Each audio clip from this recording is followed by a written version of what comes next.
Hi friends, last lecture में हमने जो टॉपिक स्टार्ट किया था वो था एप्लीकेशन ऑफ डायोड, जिसमें हमने एलईडी कवर कर लिया था। और नेक्स्ट टॉपिक की आज हम बात करने जा रहे हैं जिसका नाम है फोटो डायोड।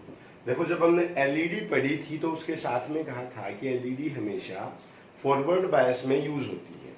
उसी तरह जो फोटो डायोड है ये हमेशा it is always used in reverse bias। ये हमेशा किस बायस में यूज किया जाता है? रिवर्स बायस में यूज होता है। रिवर्स बायस में क्या है, P को माइनस या लो टर्मिनल पे रखा जाता है और N को प्लस या हाई टर्मिनल पे रखा जाता है। जब हम फॉरवर्ड और रिवर्स बायस पढ़ते हैं तो हम ऐसा देखते हैं कि अगर P माइनस हो N प्लस पे हो, रिवर्स बायस हो, तो जो डिप्लेशन लेयर है इसकी थिकनेस बढ़ जाती है। तो हम ये कह सकते हैं कि एक तरह से ये फोटो डायोड है, इसकी डिप्लेशन लेयर की थिकनेस क्या हो गई है? बढ़ गई है। P है, ये N है। P के साइड में नेगेटिव से कनेक्ट किया है, N के साइड में पॉजिटिव से कनेक्ट किया है। P के साइड में होल होते हैं, N के साइड में इलेक्ट्रॉन होते हैं। यहाँ P के साइड में माइनस है और N के साइड में प्लस है। अब देखो होता क्या है फोटो डायोड। फोटो डायोड इस कंसेप्ट पे काम करता है कि अगर इस डायोड के ऊपर फोटोन आते हैं या सनलाइट आके गिरती है तो देखो फोटोन से क्या होगा। ये जो माइनस है यहाँ क्या था? एक होल था जिसमें आके एक इलेक्ट्रॉन फिट हो गया है। ये यहाँ अब बॉन्डिंग किया हुआ है। आप फोटोन के through E is equals to h nu energy देते हो, जिस एनर्जी से ये बॉन्ड डिसोशिएट होता है या टूटता है। बॉन्ड टूटने के बाद इलेक्ट्रॉन हो जाएगा यहाँ फ्री। अब ये होल तो नेगेटिव पे अट्रैक्ट होंगे और इलेक्ट्रॉन यहाँ पॉजिटिव पे अट्रैक्ट होगा। इस वजह से पूरे जंक्शन डायोड में करंट फ्लो होने लगता है। फोटोन की वजह से ये करंट फ्लो हुआ है, इसलिए इसको फोटो डायोड कहते हैं। क्या कहते हैं? क्या लिखेंगे?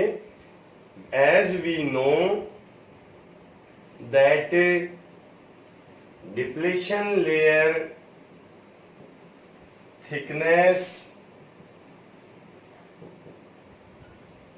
will be more in reverse bias when photon comes to depletion layer, they will free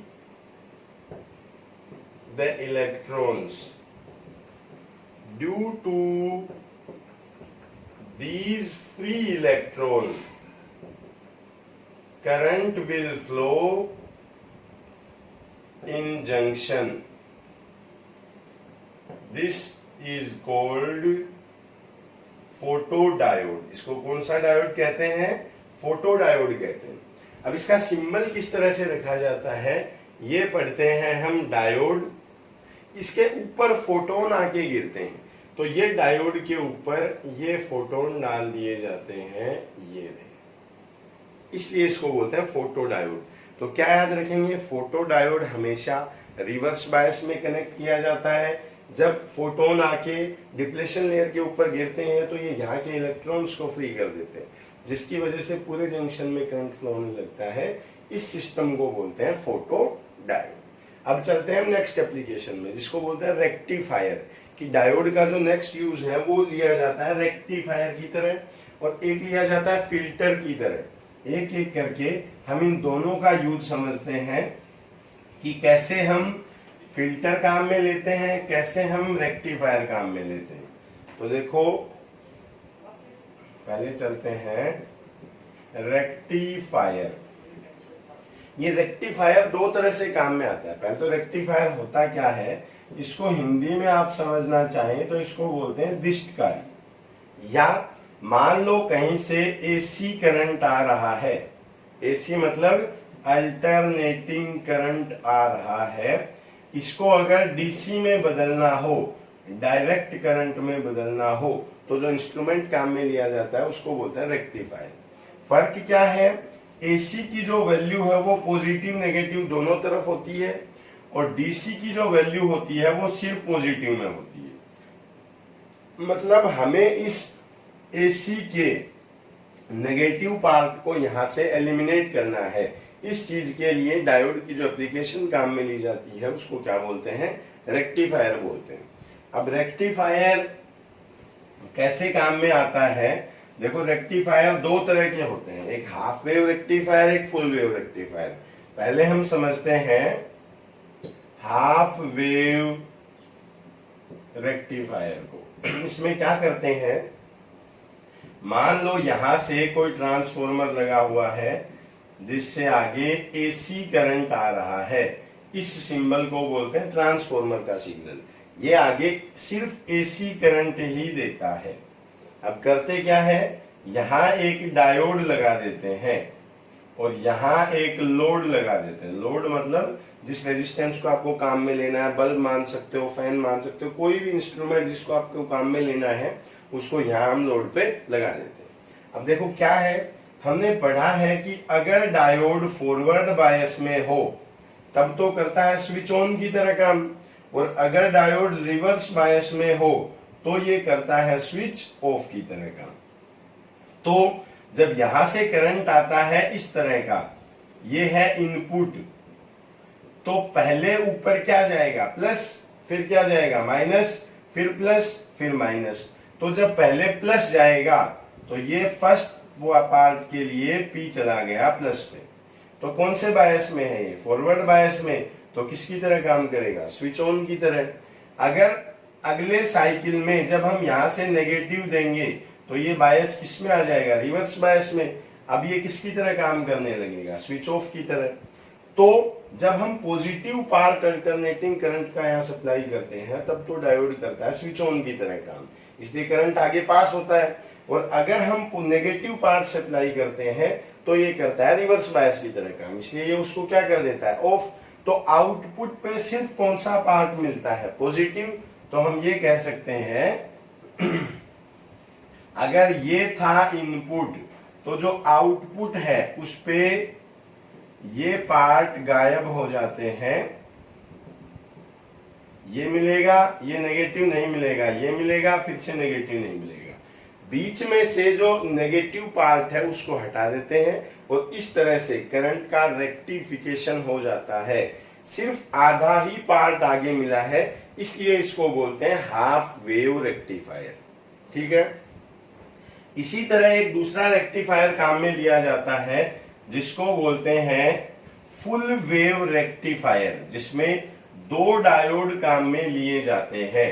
दूसरा क्या है, फुल वेव रेक्टिफायर। देखो अभी तक जो हमने पढ़ा था वो क्या था कि यहां से हम ट्रांसफॉर्मर लगाएंगे, ठीक है, इसमें यहां दो डायोड लगे होते हैं, ये फर्स्ट ये सेकेंड, यहां से है एक बीच में यहां मिड टेप पॉइंट लिया जाता है। ये क्यों लेते हैं मैं भी आपको समझाऊंगा।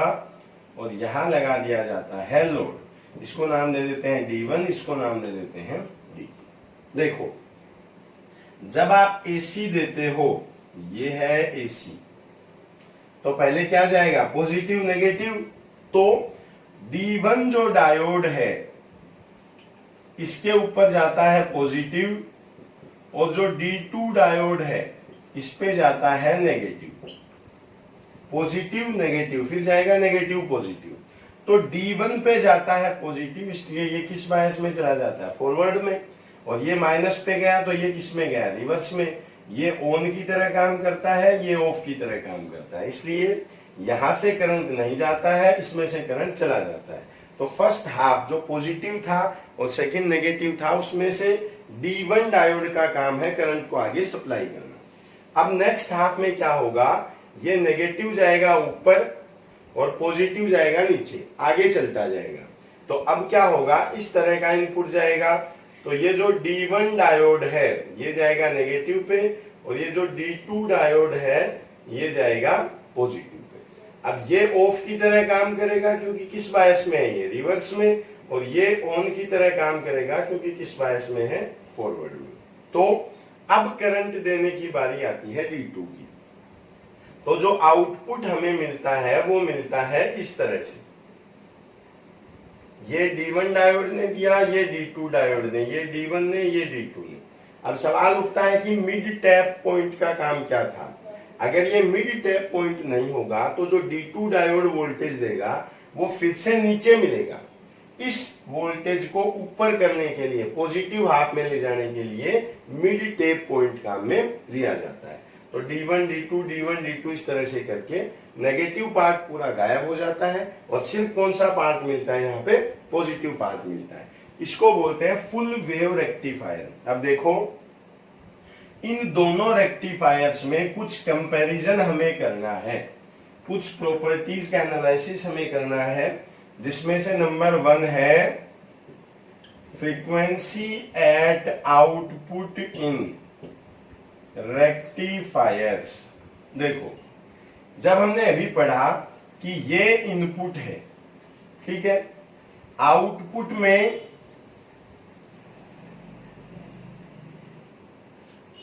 ये आउटपुट है, मतलब ये इनपुट है, ये हाफ वेव रेक्टिफायर है। जितने दूर में एक साइकिल यहां कंप्लीट होता है उतनी ही दूर में यहां एक साइकिल कंप्लीट होता है। जबकि अगर हम फुल वेव रेक्टिफायर की बात करें तो इतनी देर में ये एक जैसे 2 साइकिल कंप्लीट कर देती है। दिख रहा है, ये इसके बाद रिपीट है, जबकि ये इसके बाद रिपीट है। तो जितने डिस्टेंस पे इन दोनों का एक साइकिल है उस पे इसका कितना है, 2 है। तो क्या कहा जाता है, if input frequency is f, अगर इनपुट पे फ्रीक्वेंसी f है, than half wave rectifiers will gives frequency f and full wave will give 2f। मतलब अगर फुल वेव रेक्टिफायर की बात की जाए तो वो फ्रीक्वेंसी हाफ वेव के कंपैरिजन में जस्ट डबल हो जाती है। दूसरी चीज पढ़ते हैं, efficiency of half wave and full wave rectifier, कि इनकी इफिशियंसी में क्या डिफरेंस है। तो नंबर 2 पे आते हैं, efficiency of half wave and full wave rectifier. यहां लिख देते हैं हाफ वेव की और यहां लिख देते हैं फुल वेव रेक्टिफायर की। देखो, हाफ वेव रेक्टिफायर की एफिशिएंसी का फॉर्मूला देते हैं 40.6 by 1 plus RF by RL। इस RF को बोलते हैं रेजिस्टेंस ऑफ डायोड, RL बोलते हैं रेजिस्टेंस ऑफ लोड, जो इंस्ट्रूमेंट हमें काम में लेना है। जबकि फुल वेव रेक्टिफायर में ये फॉर्मूला जस्ट डबल हो जाता है। तो 40.6 का डबल होता है 81.2। तो यहां जो एफिशिएंसी मिलती है वो मिलती है 81.2 upon 1 plus RF by RL। देखो, इसमें 2 चीजें हमसे करवाई जाती है, क्या क्या, if RF is very very less than RL, अगर डायोड बहुत छोटा है तो डायोड का रेजिस्टेंस लोड रेजिस्टेंस से बहुत कम मिलता है। तो RF अपॉन RL जो है ये लगभग 0 हो जाता है, ये कम है, ये बहुत बड़ी वैल्यू है। तो इफिशियंसी मिलती है 40.6%, ये 0 1 से divide. If RF is equals to RL, अगर लोड और डायोड का रेजिस्टेंस इक्वल हो तो यहां से करेंगे, ये 1 हो जाएगा, 1 + 1 2, 2 से डिवाइड करते हैं तो इफिशियंसी मिलती है 20.3%। इधर if RF is very very less than RL, तो ये 0, तो इफिशियंसी मिलती है 81.2%। जबकि उस केस में अगर RF बराबर RL हो तो इफिशियंसी मिलती है 40.6। ये 1 + 1 2 से डिवाइड कर देंगे तो इफिशियंसी। ये था हाफ वेव रेक्टिफायर और फुल वेव रेक्टिफायर। इसमें एक टॉपिक बच गया है जिसको बोलते हैं form factor and ripple factor. वो मैं आज के लेक्चर में इसलिए नहीं करवा रहा हूं क्योंकि उसके लिए पहले हमें एवरेज वैल्यू सीखनी है और उसके साथ में अगर हम इन सबको जोड़ते हैं तो लेक्चर बड़ा हो जाएगा। नेक्स्ट लेक्चर में हम पढ़ेंगे रिपल फैक्टर, फॉर्म फैक्टर और how to find the average value of any function. किसी फंक्शन की एवरेज वैल्यू कैसे निकाली जा सकती है। ये मैंने अल्टरनेटिंग करंट के चैप्टर में फर्स्ट लेक्चर में पढ़ाया था, लेकिन अगर आपने नहीं पढ़ा हो तो कल के लेक्चर में फिर से हम सीखेंगे एवरेज वैल्यू, आरएमएस वैल्यू और फिर form factor and ripple factor. उसके बाद चैप्टर 50% कंप्लीट हो जाएगा। ठीक है, बाय।